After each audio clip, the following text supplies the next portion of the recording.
તમારું ભાગ્ય બગડે છે એના કારણો 5 કારણો તમને સમજાવું.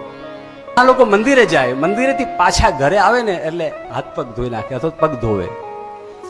મંદિરેથી પાછા આવીને જે પગ ધોવે એ પોતાના ભાગ્યને ધોઈ નાખે છે. મંદિરથી પાછા આવીને ક્યારેય પગ ન ધોતા, ગમે એટલા મેલા થયા હોય. પહેલી વાત. બીજું, બાળ મૃત્યુ થયું હોય એનું ભોજન, આપણી કરતા નાની ઉંમરની કોઈ પણ વ્યક્તિ, આપણા કરતા નાની ઉંમરની કોઈ પણ વ્યક્તિ ગુજરી જાય એનું ભોજન નહીં કરવું, એની કોઈ વસ્તુ લેવી નહીં. આપે તો પણ ભલે આપણા કુટુંબનું પણ કેમ ન હોય, કદાચ આપણને આપી દે તો આપણે બીજાને આપી દેવું, પણ એનું સ્વીકાર બહુ નહીં કરવો. આપણે નાની ઉંમરની વ્યક્તિની દાનમાં અથવા તો ભોજનમાં મળેલી વસ્તુ ક્યારેય પણ સ્વીકાર ન કરો. કોઈ સ્મશાન યાત્રા નીકળતી હોય એની આગળ ક્યારેય નીકળવું નહીં. ગમે એટલું કામ હોય તમારે, બાઇક લઈને કે ગાડી લઈને નીકળ્યા હોય, પણ સ્મશાન યાત્રા જતી હોય એની આગળ નીકળવા એ તમારા ભાગ્યનો નાશ કરે છે. તમારું ભાગ્યનું જે પુણ્ય હોય એની સાથે જતું રહે છે. તમે આગળ નીકળશો. બહુ જ મહત્વની વસ્તુ જે રણછોડરાયજીના મંદિરમાં બહુ જોવા મળે છે. ભગવાનને, રણછોડરાયજીને, ઠાકોરજીને કોઈ મંદિરોમાં જ્યારે ભગવાન સાક્ષાત બિરાજતા હોય અને જ્યારે ભગવાનને કંઈ ધરાવવાની વાત આવે ત્યારે બોક્સમાં ક્યારેય ન ધરાવતા. લોકો આજકાલ બોક્સમાં આમ લઈ જઈ અને આમ દેખાડી દે ભગવાનને, બોક્સ બહારથી લઈ દે. જે માણસ બોક્સની અંદર બાંધેલા ડબ્બાની અંદર, ડબ્બો સ્ટીલનો હોય, સોનાનો હોય તો પણ ડબ્બાની અંદર જેમાં ઢાંકણું હોય એવું કોઈ પણ પાત્રમાં ભગવાનને ભોગ ધરાવવામાં આવે છે ત્યારે ઠાકોરજી અથવા જે દેવને ધરાવે દેવ નારાજ થાય છે અને એ વખતે તમારું ભાગ્ય પાછું પડે છે. તમારું પ્રસાદનો સ્વીકાર ભગવાન કરતા નથી. ખુલ્લી થાળીમાં, ખુલ્લી પ્લેટમાં, ખુલ્લા વાસણમાં હંમેશા ભગવાનને વસ્તુ ધરાવો. હું તો કોઈ કાગળમાં લઈ લો, કાગળમાં લઈ લો, અથવા તો એ ઢાંકણામાં લઈ લો. પછી બોક્સ છે એ ભાઈ કીધું ઢાંકણામાં લઈ લો થોડું પ્રસાદ, ઢાંકણામાં વાંધો નથી. ઢાંકણાનું કોઈ ઢાંકણું નથી ને, બોક્સનું ઢાંકણું છે. તો 2 પેંડામાં મૂકી અને પછી અથવા 5 જેટલા હમણાં જે રીતે થતું હોય, અથવા ડીશ લઈ જાઓ, કોઈ એવું પાત્ર લઈ જાઓ અને ભગવાનને જ્યારે માખણ કે કોઈ વસ્તુ ધરાવો ત્યારે એનું બોક્સની અંદર ક્યારેય કોઈ પણ ભગવાનને ક્યારેય ન ધરાવો. જો તમે ધરાવો છો તો તમે તમારું ભાગ્ય બંધ કરી રહ્યા છો. તમારે પોતાના મકાન છે, તમારે પોતાનું મકાન બધાને હા છે, હા કોને? તમારી મકાનની છત ઉપર ક્યારેય લોખંડના તાર ન બાંધતા. લોખંડની છત ઉપર લોખંડના જો તમે તાર બાંધો છો કપડાં સૂકવવા અથવા તો કોઈ પણ કંઈ કામ કરવા,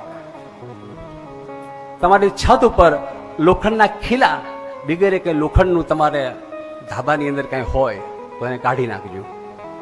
અંદર છુપાયેલું હોય તો વાંધો નથી, પણ બહાર પ્રગટ થયેલી લોખંડની દોરીઓ, તાર આદિ જે કંઈ હોય એ વર્જ્ય છે. ખરાબ દ્રષ્ટિ પડશે, આકાશમાંથી ખરાબ સૃષ્ટિઓ તમારા તરફ આકર્ષાશે. ઘરની અંદર દુઃખ, દર્દ અને મુશ્કેલીઓ તમારા ઘરમાં અવશ્ય આવશે. ચાહે તમે ગમે એટલું મંદિરે દોડાદોડી કરતા, કોઈ એને રોકી નહીં શકે. માટે સાવધાન. છત ઉપર લોખંડના તાર હોય એ દુઃખ અને દર્દ નોતરે છે. પાકીટ અને પર્સમાં, પર્સ અને પાકીટમાં, તમારું પાકીટ પૈસા જેમાં રાખો છો, બહાર જાઓ ને ત્યારે શારદાબેન ભરૂચથી ત્યારે પૈસા લઈને નીકળીએ આપણે, ત્યારે એ પાકીટની અંદર લોખંડની અણીદાર વસ્તુઓ પૈસાની હારે ક્યારેય નહીં રાખવી. પિન ખાસ કરીને રાખતા હોઈએ આપણે, પીનો, અથવા તો અન્ય લોખંડની વસ્તુ પણ બને તો નહીં રાખવી. લોખંડની કોઈ પણ વસ્તુ, અથવા તો એ પર્સની અંદર ખોટો બિનજરૂરી સામાન, કચરા જેવો, કાગળિયા ને બાગળિયા ને કોઈને એડ્રેસ ને કોઈના કાર્ડ ને આ ઘણા લોકો બધું બહુ આખું પાકીટ આમ છલો ભરેલું રાખે.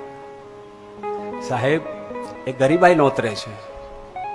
તમારી લક્ષ્મીને દબાવી દે છે, તમારી લક્ષ્મીને મોકો નથી આપતા. એ બધા દૂષણો જે છે એના કારણે લક્ષ્મીની વૃદ્ધિ થતી અટકી જાય છે.